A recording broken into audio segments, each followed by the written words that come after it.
Hello friends, कैसे हैं आप सब। मैं हूं अमित सिंह आर्या और मैं बीएचयू से यूजी एंड पीजी कंप्लीट कर चुका हूं। यूजी से नेट असिस्टेंट प्रोफेसर का एग्जाम भी निकाल चुका हूं। अब से आपके इंग्लिश की पूरी सॉल्यूशन यानी पढ़ाना, उसके वर्ड्स नोट करवाना और फिर आपको उसे क्वेश्चन आंसर करवाना, ये सब मेरा, हमने एक सीरीज शुरू किया है, ये सब मेरा काम है। आप सब प्लीज इसको देखिए, चैनल को सब्सक्राइब कर लीजिएगा। और आज की जो स्टोरी है वो किसके बारे में है? Ideas that have helped Mankind. वो कौन से आइडियाज थे जिन्होंने मैनकाइंड का हेल्प किया? मैनकाइंड मतलब इंसानों का। आपने ये तो सोचा होगा, देखा भी होगा सोसाइटी में जो दिमाग वाले लोग हैं, बुद्धि वाले लोग हैं, वो ज्यादा अमीर हैं, ज्यादा पैसे वाले हैं, ज्यादा कॉन्फिडेंस में रहते हैं और जिंदगी बेहतर जीते हैं। ये कहानी बस इन्हीं सब चीजों के बारे में है कि कैसे इंसानों ने अपने आप को जानवरों से अलग कर लिया, इतने एडवर्स सिचुएशन में होते हुए भी जंगल में वो बचे रह गए। और ह्यूमन की जो स्पीसीज है, जो अभी हम लोग इंसान हैं, इसकी स्पीसीज है होमो सेपियंस, ये कैसे सरवाइव कर गया। बहुत मजा आने वाला है इसमें। देखो, ये जो जिन्होंने लिखा है ना, वो बहुत बड़े आदमी हैं, इनको नोबेल प्राइज लिटरेचर में भी मिला है। बर्ट्रांड रसेल के नाम से फेमस है, लेकिन पूरा नाम है इनका Bertrand Arthur William Russell. Is a British philosopher, यानी दार्शनिक है। पहला वर्ड, अगर आप हैंड रिटन नोट्स बना रहे हो तो लिख लो, इसका मीनिंग होगा दार्शनिक, है ना। अब जो है हिस्टोरियन यानी इतिहासवादी हैं, मैथमेटिशियन, मैथमेटिक्स के भी एडवोकेट ऑफ सोशल रिफॉर्म, सामाजिक सुधार के भी एडवोकेट रहे, pacifist and prominent rationalist. Rationalist होता है जो तर्क पे भरोसा करते हैं। तर्क यानी कि आपको कोई गलत चीज बताई जा रही है, सही चीज, उसे एक साइंटिफिक स्टैंडर्ड पे देखा जाएगा, सोचा जाएगा कि क्या ये सही है या क्या ये गलत भी है। He was also a commentator. देखो ये आदमी कितना विद्वान है। ये देखो, सोशल रिफॉर्म के भी प्रवक्ता रहे हैं। पैसिफिस्ट यानी शांतिवादी रहे, झगड़ा झंझट के कभी भी, ये मतलब होता है ना कि झगड़ा कर लेना, वाइल्ड इमेजिनेशन या फिर वायलेंस का सपोर्ट करना नहीं किया इन्होंने। इनका कमेंट किन किन टॉपिक पे है? सेक्स, मैरिज, पॉलिटिक्स, रिलीजन, धर्म, विज्ञान, साइकोलॉजी यानी मनोविज्ञान पे, philosophy, socialism, education, Christ, marks, Buddha and host of other topic. सोचो, बुद्धा के बारे में भी इन्होंने कमेंट किया है, सेक्स के बारे में भी, मैरिज के बारे में भी, पॉलिटिक्स के बारे में भी, हर चीज के बारे में इनके कमेंट्स इन द सेंस इन्होंने पढ़ा और उस पर अपने विचार व्यक्त किए हैं। इनको नोबेल प्राइज लिटरेचर में मिला है क्योंकि इन्होंने वैरिड एंड सिग्निफिकेंट राइटिंग किया। आप खुद सोचो, एक आदमी जो मैथमेटिशियन भी है, वो सोशलिस्ट थॉट भी बता रहा है। इनके बारे में आपको इंटरनेट पे पढ़ना चाहिए, कितने विद्वान थे। देखो, आज ना कल विद्वानों की ही पूजा होती है सोसाइटी में। कोई भी सोसाइटी बहुत लंबे समय तक गंवार बना नहीं रह सकता है। जैसे बिहार की अभी स्थिति देखोगे, कोई पढ़ा लिखा आदमी मतलब अगर है तो बहुत मुश्किल है कि उसको कोई वेटेज दे, क्योंकि जो सामने वेटेज देने वाला आदमी है वो खुद पढ़ा लिखा नहीं है। तो टीचर्स और स्टूडेंट टीचर को वेटेज देते हैं। क्यों? क्योंकि उसको लगता है वो पढ़े लिखे है ना। As one of the world's best known intellectuals, Russell's voice carried great moral authority. इन्होंने बहुत मोरल अथॉरिटी की बहुत ज्यादा वकालत की है। और इनकी कुछ कल्पनाएं कह सकते हो या इनकी कुछ किताबें हैं। He was original and provocative. Provocative मतलब होता है उत्तेजना पूर्वक, यानी जो भी इन्होंने स्टेटमेंट जारी किया उसमें उत्तेजना रहा है। बहुत क्लियर और हैप्पीनेस, पीस एंड लिबर्टी पे इन्होंने अंडरस्टैंडिंग अपने पेश किए हैं। इतनी सारी किताबें हैं, हो सकता है आपसे पूछा जाए, आप इन सबको देख लेना, बहुत सारी किताबें हैं। अब आपको एक डिस्कशन के लिए दिया गया है। देखो, ये डिस्कशन वाला पार्ट है, बेहतर होगा कि आप अपने मित्रों के साथ डिस्कस करो, पहले हिंदी में, क्योंकि बिहार के स्टूडेंट्स का हिंदी और इंग्लिश दोनों खराब है। दोनों ठीक हो जाएगा, डू नॉट वरी। मैं भी यहाँ से बनारस हिंदू यूनिवर्सिटी में गया, बीएचयू में गया, तो हिंदी से ही शुरुआत की थी मैंने, बट इंग्लिश मैंने फिर फॉलो अप कर लिया। Your idea of a human future life, man and development, some of the valuable ideas that have which have inspired you. ठीक है, ये याद रखिएगा। ये तीन चीजें आपको करनी है। आपका हैप्पी लाइफ का क्या एक मतलब आइडिया है? आपने कभी सोचा है कि हैप्पी लाइफ होगा तो कैसा होगा? भाई, एक घर होगा, एक दो चार दोस्त होंगे, माता पिता होंगे, जो ऑब्वियसली गर्लफ्रेंड बॉयफ्रेंड वाइफ या हस्बैंड होगा। क्या सोचा है आपने? इन 10 पॉइंट्स को लिखो, अपने दोस्तों से डिस्कस करो। यही आपको करना है, स्मॉल ग्रुप बना करके दो चार लोगों से डिस्कस करना है। मैन एंड डेवलपमेंट, अच्छा, मनुष्य और उसका विकास, जैसे आपकी विकास की जो समझ है, जैसे बच्चे जन्म लेते हैं फिर वो बड़े होते हैं, ये भी हो सकता है आपके हिसाब से विकास। कोई वैल्यूएबल आइडिया जो आपको इंस्पायर करता हो, आपके लाइफ में बहुत बदलाव आ गया हो एक वैल्यूएबल आइडिया से, तो वो क्या है ये भी बताना है। Ideas that have helped Mankind, चलिए अब शुरू करते हैं ये चैप्टर। बड़ा इंटरेस्टिंग रहने वाला है, मजा आ जाएगा आपको। आज इस चैनल को वीडियो को लाइक या चैनल को सब्सक्राइब कर लीजिएगा, क्योंकि पूरी सॉल्यूशन, जो बच्चे टेलीग्राम और व्हाट्सएप नहीं ज्वाइन किए हैं प्लीज ज्वाइन कर लो। टेलीग्राम ग्रुप का लिंक डिस्क्रिप्शन में है, यहीं पे इसकी पूरी लॉन्ग क्वेश्चन आंसर अगर आपको चाहिए या शॉर्ट आंसर क्वेश्चन चाहिए तो वो हम आपको भेजने वाले हैं। ये सब का आंसर वहां पे बना बनाया आपको भेजेंगे, आपको सिर्फ प्रिंट ले लेना होगा। समझ में आ गया? और एकेडमी पॉइंट चैनल को सब्सक्राइब कर लीजिए। बेहतर यही होगा कि आप शिद्दत से देखिए। अब हम चैप्टर शुरू करने वाले हैं, ठीक है ना? चलो अब देखते हैं पहली लाइन क्या लिखा। Before we can discuss the subject we must form some conception. Conception मतलब एक तरीके का विचार हमें बना लेना चाहिए ये चैप्टर शुरू करने से पहले, ठीक है? As to the kind of effect we consider help of mankind. हम ये विचार बना करके चलेंगे कि कौन कौन से इफेक्ट हैं जो हमें मैनकाइंड के हेल्प में सोचने पड़ेंगे, कंसिडर करना पड़ेगा, ठीक है ना? कौन कौन से विचार है जिसको सोचना पड़ेगा।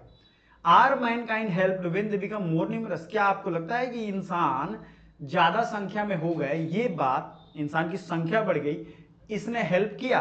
या फिर वो और when they become less like animals, या वो अगर एनिमल्स की तरह कम संख्या में होते तो हेल्प करता? और व्हेन दे बिकम हैप्पियर, या फिर जब वो खुश थे वो हेल्प किया? क्या चीज ह्यूमंस को हेल्प करता है? और when they learn to enjoy a greater diversity of experience, या फिर ये चीज हेल्प करता है कि उन्हें बहुत डाइवर्सिटी से, मतलब मल्टीप्लिसिटी, डाइवर्सिटी का मतलब है बहुत सारी एक्सपीरियंस उनके लाइफ में आ रहा है। और when they come to know more, या फिर वो ज्यादा जानना चाहते हैं, ज्ञानी बनना चाहते हैं। और when they become more friendly to one another, या फिर वो ज्यादा फ्रेंडली बनना चाहते हैं। I think all these things come into our conception of what helps. हम जब भी सोचते हैं कि मैनकाइंड यहां तक पहुंचा है एक यूनिवर्स में 10-20 हजार 25 हजार साल पहले से, इंसान चिंपैंजी की तरह थे, फिर बंदर, और ये सब आपने ट्रांसफॉर्मेशन पढ़ा है। कुछ तो हुआ होगा कि इंसान आज इस अवस्था में, मैं इंटरनेट पे आपको पढ़ा रहा हूं, इतने अच्छे ड्रेस पहन के, आप भी बढ़िया से सुन रहे हो, वहां तक पहुंचे, कुछ तो चेंज आया होगा। I will say a preliminary word about them. मैं यही कहूंगा, प्रिलिमिनरी का मतलब होता है शुरुआती। शुरुआती वर्ड, यहां वर्ड मत समझना, शुरुआती सेंटेंस यहां होगा, शुरुआती कथन। वर्ड का मतलब यहां कथन होगा। वर्ड आप सेंटेंस के रूप में भी लेते हो, ये आपके उस पर डिपेंड करता है। चलिए आगे बढ़ते हैं। The most indubitable respect in which ideas have helped mankind is numbers. Indubitable का मतलब होता है अविवाद्य, यानी कि अविवादित जो बात है, जो आप देखते हो, वो ये है कि ह्यूमंस का नंबर बहुत बढ़ा है, इसमें कोई विवाद नहीं है इस बात में। आपने कभी सोचा है ह्यूमंस के बहुत सारे नंबर बढ़ गए हैं? नंबर इन द संख्या, जनसंख्या, है ना? There must have been a time when homo sapiens was very rare species. आपको नहीं मालूम है, आज से 20-30 हजार साल पहले होमो सेपियंस, यानी जो हमारी मानव प्रजाति है, वो बहुत कम संख्या में थी। Subsisting precariously in jungle and cave. Subsisting का मतलब होता है जीवित रहना, किसी तरीके से वो जी रही थी जंगल में, केव्स में छुप करके। प्रीकैरियसली मतलब होता है डेंजरसली, खतरनाक तरीके से। आप खुद सोचो, जब आपके पूर्वज जंगल में या केव्स में रहते होंगे, तो केव्स और जंगल की बात समझ रहे हो? सांप आएगा, बिच्छू आएगा, वो काटने के लिए आपको, और ये सब चीज आप पे हमला करेंगे, जो भी जंगली जानवर होंगे। आज तो बहुत सारे जानवर खत्म हो गए। आज देखो, जंगल के जानवरों को जू में रखना पड़ता है, उन्हें प्रोटेक्शन देना पड़ता है, उनके लिए protection of wild life act है, उनके लिए कानून है। ऐसी बात पहले नहीं थी, पहले इंसान कम थे, जंगली जानवर ज्यादा थे। तो सोचो, उस समय जब आग भी नहीं था तब कैसे बचते थे लोग? आग है आज, तो आग हम जला देंगे, जानवर भाग जाएंगे। At this point the biological advantage of greater, इसी पॉइंट पे ह्यूमंस के साथ जो एडवांटेज हुआ, ये हुआ ग्रेटर इंटेलिजेंस का। आप देखते हो ना, हम इंटेलिजेंस का यूज करके कई बार बच जाते हैं, वो इंटेलिजेंस सिर्फ इंसानों में है।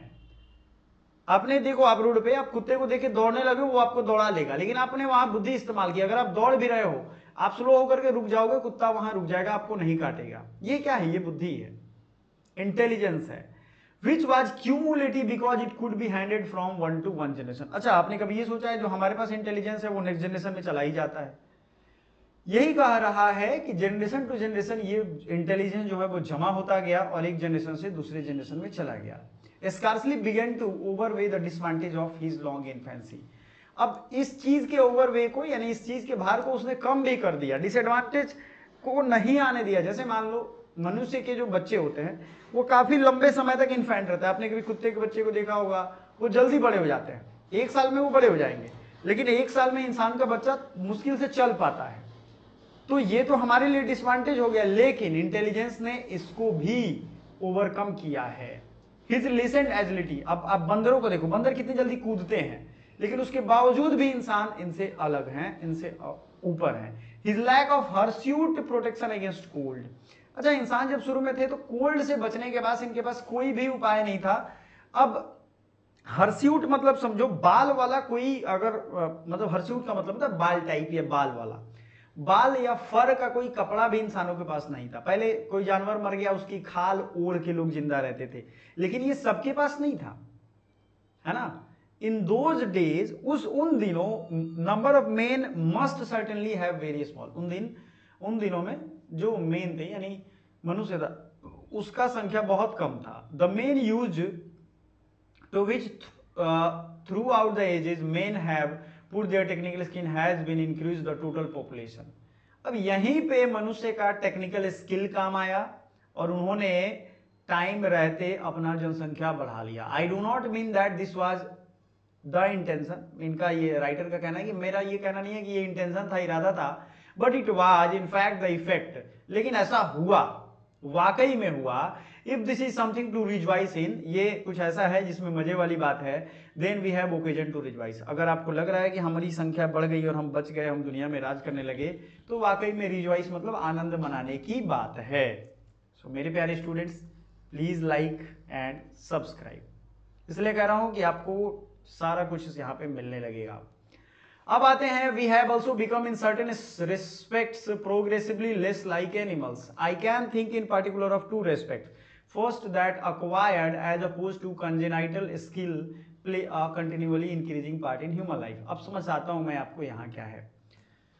हम धीरे धीरे क्या बने, कुछ रेस्पेक्ट में प्रोग्रेसिव बन गए और कुछ रेस्पेक्ट में उतने प्रोग्रेसिव नहीं बने जितने एनिमल्स बन गए।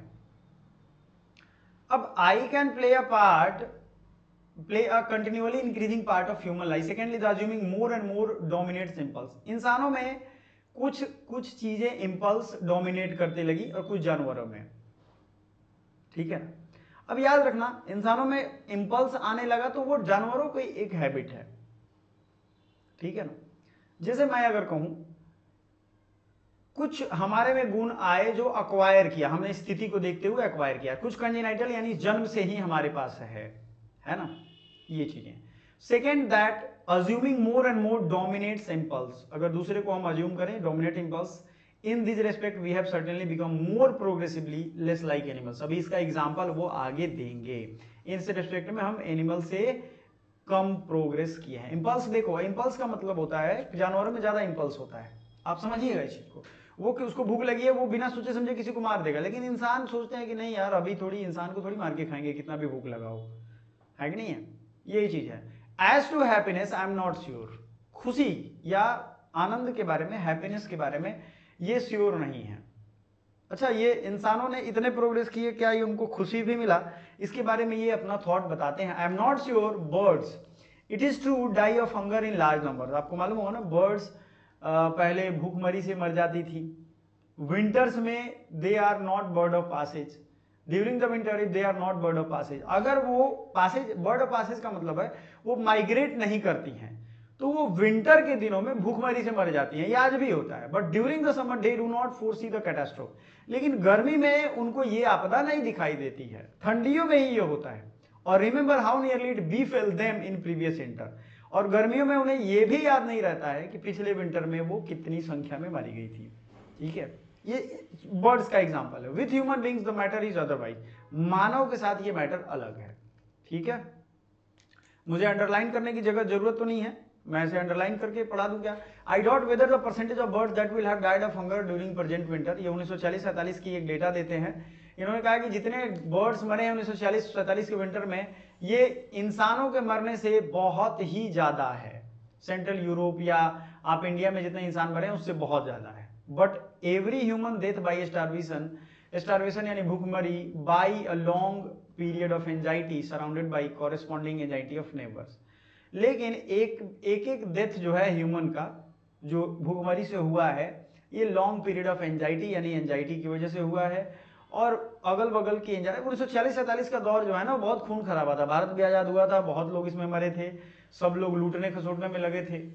But we suffered not only the evils that actually befall us, हम सिर्फ इविल्स यानी बुराई के आगे नहीं झुके हैं या हमारे आगे परेशानी नहीं खड़ा किया है बुराई, but all those that our intelligence tells us we have reason to fear, but उन सभी के लिए जहां हमारा इंटेलिजेंस कहता है कि हमें डरने की जरूरत है। द कर्बिंग ऑफ इम्पल्स यानी इम्पल्स तीव्र इच्छा को रोकने के, इम्पल्स का मतलब क्या होता है तीव्र इच्छा, रुकने, which are led by forethought avoid physical disaster at the cost of worry and general lack of joy। जो इम्पल्स को रोकने से क्या हो सकता है, आप देखो फिजिकल डिजास्टर रोक सकते हो, लेकिन यही होगा कि अगर आपको उससे कुछ मजा भी हो तो भी आप रोक सकते हैं। I do not think that learned main of my acquaintance, acquaintance मतलब होता है जान पहचान, इसको नोट कर लेना आप लोग।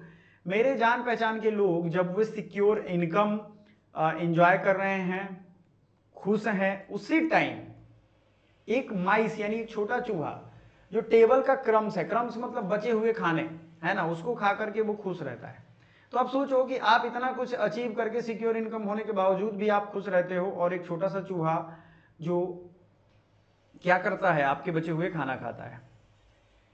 वाइल द इरूडाइट जेंटलमैन स्नूज, इरूडाइट का मतलब होता है जो स्नूज, पहले तो स्नूज याद रखो, स्नूज मतलब आप समझ लो अलार्म जो स्नूज करता है, बार बार बजता है, झपझपाता है, इसके सेंस में यहाँ यूज हुआ है। इरूडाइट मतलब होता है पंडित्य, पांडित्य मतलब बहुत तेज तर्रार, बहुत ज्ञानी। In this respect they are not convinced they progress at all, इस मामले में, खुशी वाले मामले में इनको लगता है कि इंसान अभी भी इतना कुछ होने के बावजूद भी वो खुश नहीं है। कितना मारकाट मचा, अभी इन्होंने एग्जाम्पल दिया, पड़ोसी का दुख, अपना दुख, है ना, और एक चूहा है उससे ज्यादा खुश है जो आराम से बचे कुचे खा करके खुश है ना।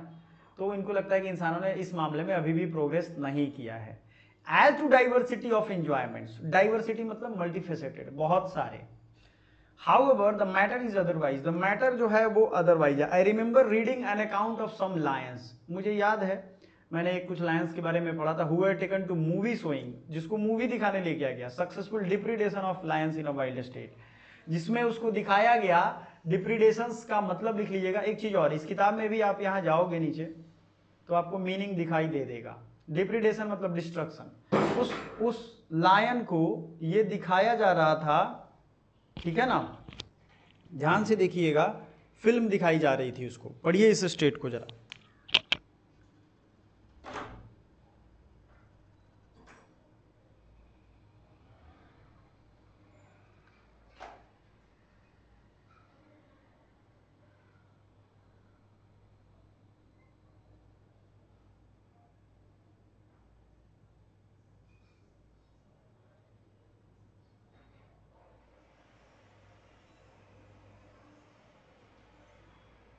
उस lion, depredation in the meaning of destruction, उसको दिखाया जा रहा था कि कितना डिस्ट्रक्शन हुआ, लेकिन उन लायंस को कोई मजा नहीं आया उस स्पेक्टेकल यानी उस नज़ारे को देखने में। Not only music, poetry and science but football and baseball, alcohol afford no pleasure to animals. अब मान लो सिर्फ म्यूजिक, पोएट्री, साइंस, इन सबसे जानवरों का कोई मजा नहीं है।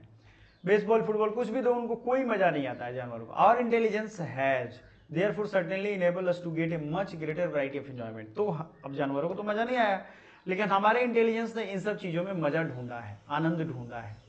समझ में आया? But we have purchase this advantage at the expense of much greater liability to boredom. लेकिन हमने सब ये एंजॉयमेंट बहुत अधिक बोर्डम, बोर्डम क्या होता है, बोर होना, उदास होना, इन सब की कीमत पे खरीदा है। कैसे, मैं बताता हूं। मान लो आपके दिमाग में है कि चलो मैं एक कार खरीदूंगा, उस कार में बैठेंगे, घूमेंगे फिरेंगे, लेकिन कार जहां भी लगाएंगे ना आपके दिमाग में टेंशन ही रहेगा हमेशा कि अरे कहीं चोरी ना हो जाए। तो ये एक हमारी बोर्डम की लायबिलिटी हो गई है ना। अब देखते हो ना, कुछ मोबाइल खरीदते हैं बच्चे, उसी दिन टूट जाता है, हो गया काम खत्म। But I shall be told that it is neither numbers not multiplicity. मुझे ये भी कहना होगा,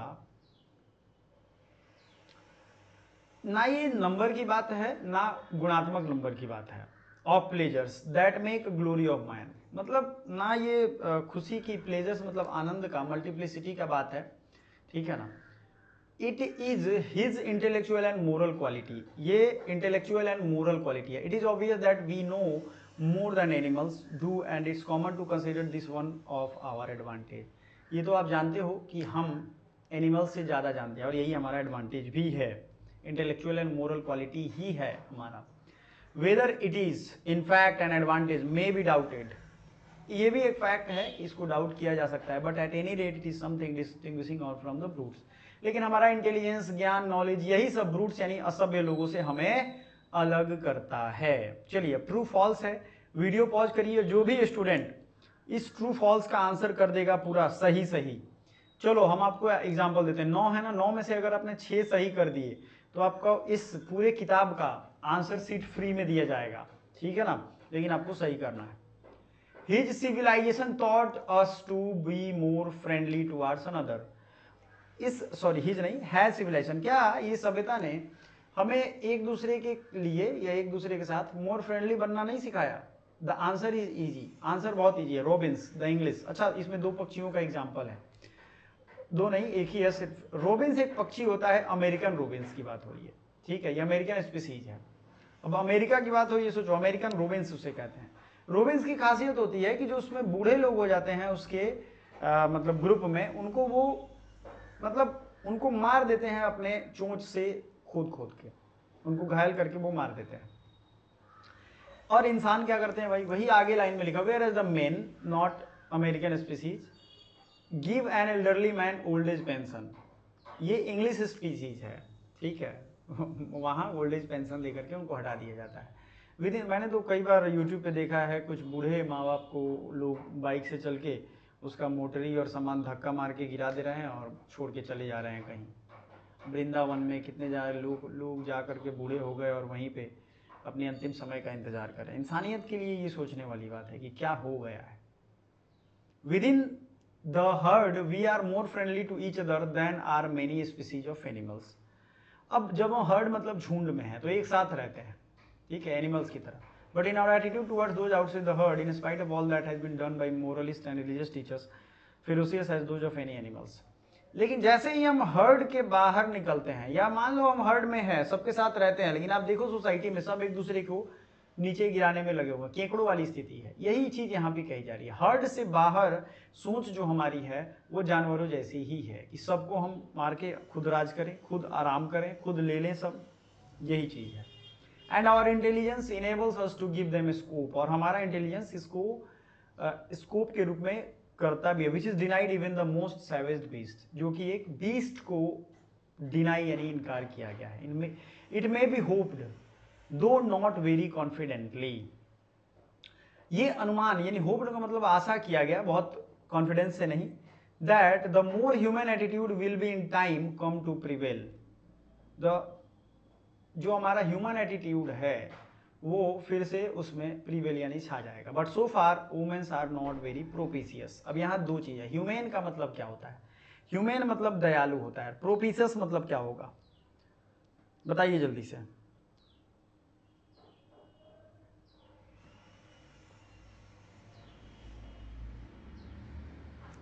चलिए, तो इसका मीनिंग नीचे दिया हुआ है, लोड नहीं लेना है ज़्यादा. प्रोपिशियस मतलब फेवरेबल या ऑस्पिशियस. तो ह्यूमन का मतलब आपने देखा था, ह्यूमन का मतलब होता है, क्या होता है भाई, यहां देख लो आप. प्रोपिशियस का मतलब नॉट वेरी प्रोपिशियस यानी ऑस्पिशियस नहीं है. चलिए आगे बढ़ें.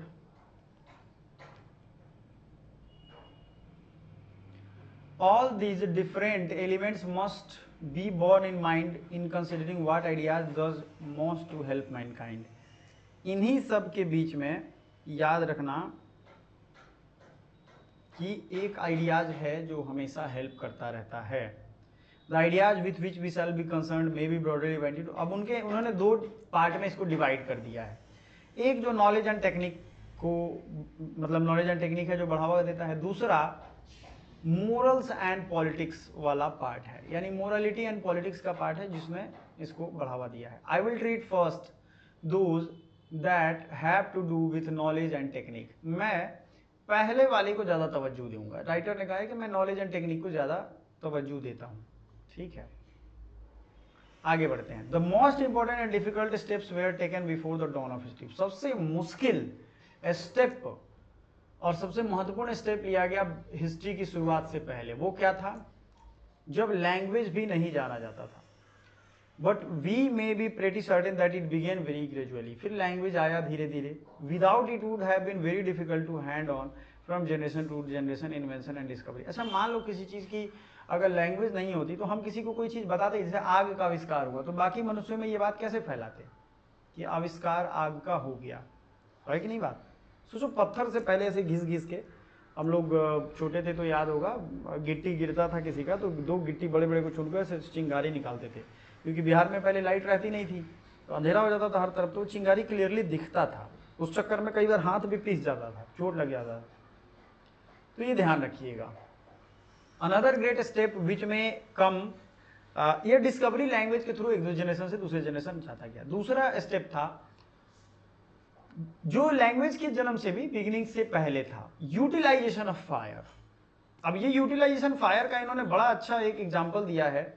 आई suppose that first fire was chiefly used to keep away wild. जो सबसे पहले फायर जलाए जाते होंगे वो वाइल्ड एनिमल्स को दूर रखने के लिए और ताकि इंसान आराम से सो पाए, इसके लिए यूज किया जाता होगा। लेकिन किसी दिन गलती से कोई बच्चा उसमें एक मीट का टुकड़ा, क्योंकि पहले जानवर वाले लोग जो तो मीट ही खाते थे, मीट का टुकड़ा उसमें फेंक दिए उस फायर में, और जब उसे बाहर निकाला गया तो सोचा होगा कि चलो कोई बात नहीं, खा लेते हैं इसको। तो जब खाया तो उन्होंने देखा कि ये तो पका हुआ है, ये कच्चा नहीं है। कच्चे वाले को खाने में बहुत मेहनत लग रही है और पके वाले को तो बड़ी आसानी से हो रहा है। यहाँ से खाना बनाने की कला डेवलप हुई। इसका यही मीनिंग है। The taming of domestic animals. Taming का मतलब होता है डोमेस्टिक एनिमल को पालने के लिए शांत करना। टेमिंग, बुल टेमिंग स्पोर्ट होता है जल्लीकट्टू। आप तमिलनाडु में अगर रहे होंगे तो बुल टेमिंग स्पोर्ट होता है, उसको बुल टेमिंग कहते हैं, यानी उसको शांत करना है, ठीक है ना।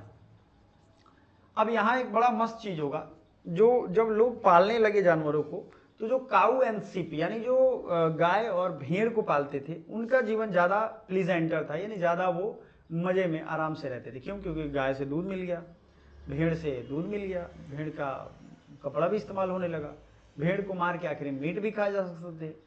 Some anthropologists have an attractive theory that the utility of domestic animals was not foreseen. उनका कहना है कि ऐसा कोई डोमेस्टिक एनिमल का यूटिलिटी नहीं दिखता है, but people attempted to tame whatever animals their religion taught them to worship. लेकिन हर एक ट्राइब में एक जानवर की पूजा की जाती थी। अब यहाँ एक बड़ा इंटरेस्टिंग फैक्ट है, जो ट्राइब लायन और क्रोकोडाइल का पूजा करते थे, अच्छा जब भी आप किसी चीज की पूजा करते हो तो उस पर आप उसको आप मारते नहीं हो, सोचो, तो आप लायन और क्रोकोडाइल की पूजा कर रहे हो तो आप उसे मारोगे नहीं, तो लायन और क्रोकोडाइल आपको मार देगा। और आप ये भी सोचोगे यार हमारे धर्म में इसको मारना नहीं है, ये हमको मार दे तो मार दे, तो आपकी पूरी जनजाति खत्म हो जाएगी। हर बार उसको भूख लगेगा कि आपको मारेगा।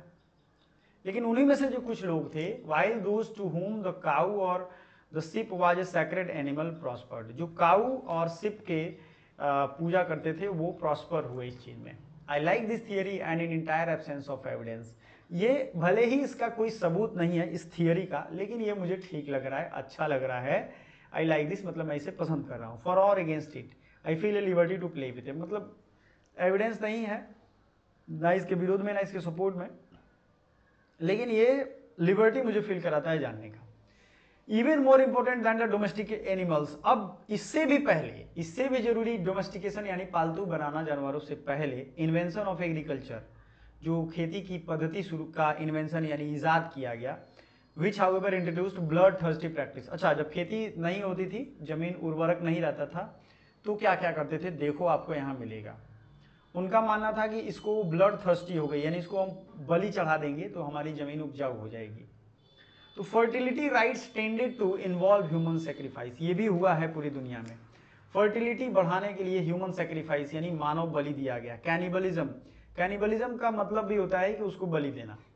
मोलोच would not help the corn to grow unless he was allowed to feast on the blood of children. Moloch होता क्या है? मोलोच तब तक उत्पन्न नहीं होता था, उत्पादित नहीं होता था जब तक उसको मतलब मोलोच एक हिब्रू डाइटी थे, इजरायली एक प्रभु थे जिनको बच्चों का बलि चढ़ाया जाता था, ठीक है। तो ये याद रखिएगा। ऐसे ही कई सारे ओपिनियन हैं।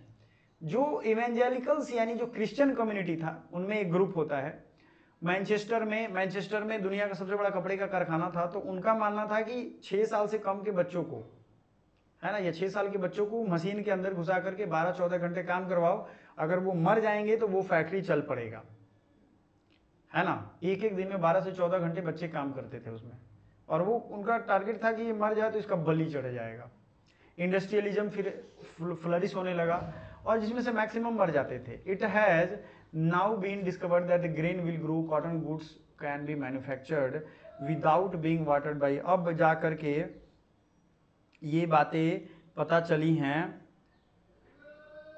है ना, कि अब ये कैसे होगा, है ना। समझो आप इस चीज को, ठीक है।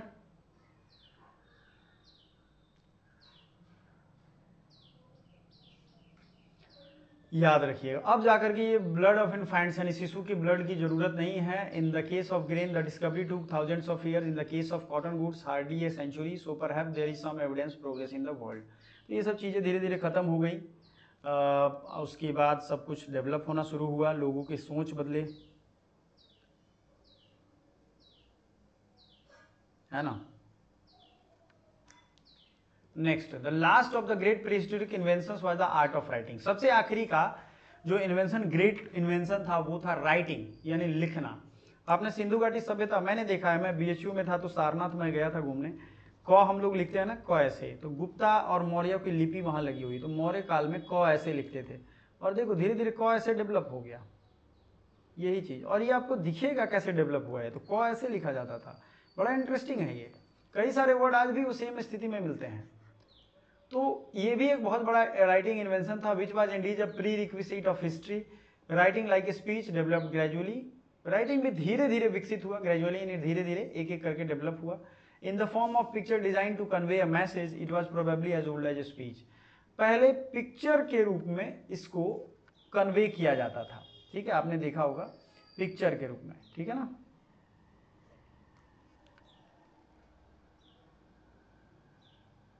ठीक है, ये याद रखिएगा, पिक्चर के रूप में कन्वे किया जाता था।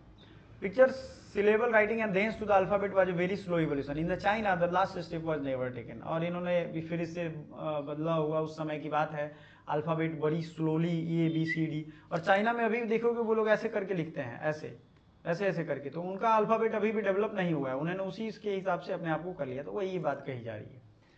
तो कुल मिलाकर के ये खत्म हो गया, इसको पॉज करिए और इस सब का आंसर कर दीजिए, फ्री में आपको नोट्स मिल जाएगा। और जिन बच्चों को भी चाहिए वो हमारा चैनल सब्सक्राइब, वीडियो लाइक और टेलीग्राम ज्वाइन कर लेंगे, ताकि सारा कुछ यहाँ पे मिल जाए। ये सब का आंसर हम आपको देने वाले हैं, do not worry. Thank you so much.